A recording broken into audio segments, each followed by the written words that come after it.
বাবা, আজ বাড়ি ফিরতে তোরে তো দেরি হলো কেন? রাজকন্যা জন্মদিন ছিল আজ, সেখানে একটু দেরি হয়ে গেছে। মা, আমি তোমাকে একটা কথা বলতে চাই। কি কথা বলবি, বল।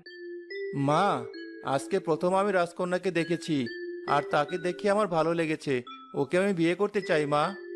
তুই এসব কি কথা বলছিস? কোথায় রাজকন্যা আর কোথায় তুই? তুই রাজবাড়ির সামান্য রাখাল, সে কথা কি তুই ভুলে গেছিস? কিছুই আমি ভুলিনি মা, তবে আমি রাজকন্যাকেই বিয়ে করব, নয়তো বিয়েই করব না। সে পরে দেখা যাবে, এখন তুই গিয়ে হাত মুখ ধুয়ে আয় দেখি। ওপরওয়ালা, আমার ছেলেটার কি হলো?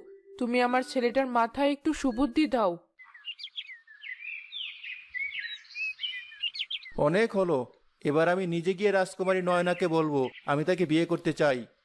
আরে, ওই তো রাজকুমারী দাসী। দেখি ওর সাথে কথা বলে কিছু করা যায় কিনা। ও দাসী, শোনো না, তোমার সাথে আমার একটু কথা আছে। বলো কি কথা? আমি রাজকুমারীর সাথে একটু কথা বলতে চাই।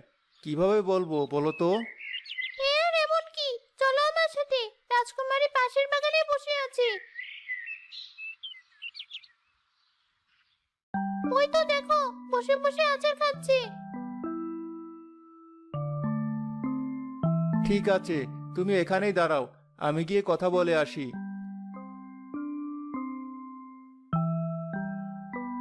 রাজকুমারী, আপনাকে আমি একটা কথা বলতে চাই। কে তুমি? কি বলতে চাও আমাকে? আমি আপনাদের রাখাল, আমি আপনাকে বিয়ে করতে চাই।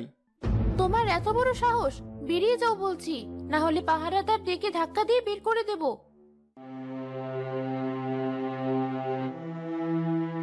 উপরওয়ালা, আমরা গরিব বলে কি আমাদের কোনো আশা ইচ্ছে থাকা যাবে না?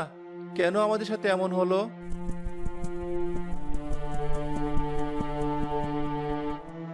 কেঁদো না রাখাল, চিন্তা করো না। রাজকুমারী নয়না তোমারই বউ হবে।